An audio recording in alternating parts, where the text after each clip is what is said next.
buon pomeriggio, buon festa delle palme, domenica delle palme, un po' diversa dagli soliti anni, ci abitueremo anche a questa diversità. Siamo alle ore 17, Casa Gala, Scomberto che sta facendo la cacchina, anzi la caccona, e puntiamo su una barzellettina che mi chiedono, perché adesso mi mandano le richieste.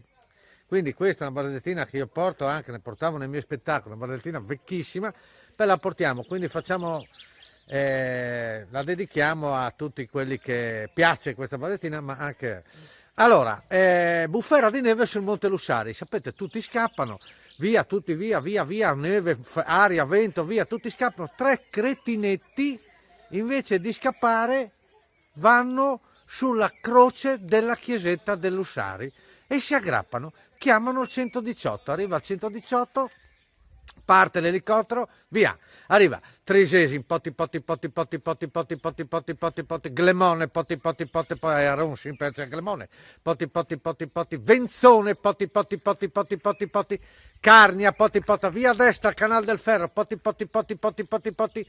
Moggio, Moggio, Resiutta, poti, Chiusa Forte, poti, Pontebba, dopo c'era Pontebba, Pietra Tagliata prima, Malborghetto, Valbruna, poti, via sul Lussari, poti, verrà all'inglese, poti, mettiti per zone, poti, verrà che sono, poti, stabilizza, bellissimo, stabilizzare, è una roba, stabilizza, Julvericel, poti, mi raccomandi, poti, taccai un alle volte, poti, e quelli sotto, c'è da stamattina che vi spitimo, Pette, signori. No, non sto bene, rido da solo, non sto bene. Comunque, signori, ecco lì c'è Berto, cane esperto, buona Domenica delle Palme, state a casa, più stiamo a casa, prima andiamo.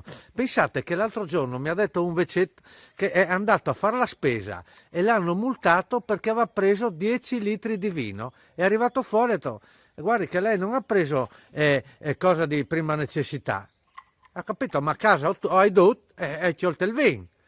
Allora le settimane dopo ha preso 15 litri di vino e un pacco di savoiardi. L'hanno fermato, no, io ho preso il pacco di savoiardi, sì, ma 15 litri, perché ogni litro tocca un biscotto e non li ha fatte molte. Signori, mandi a Duc, ci vediamo forse domani, non so. Ciao.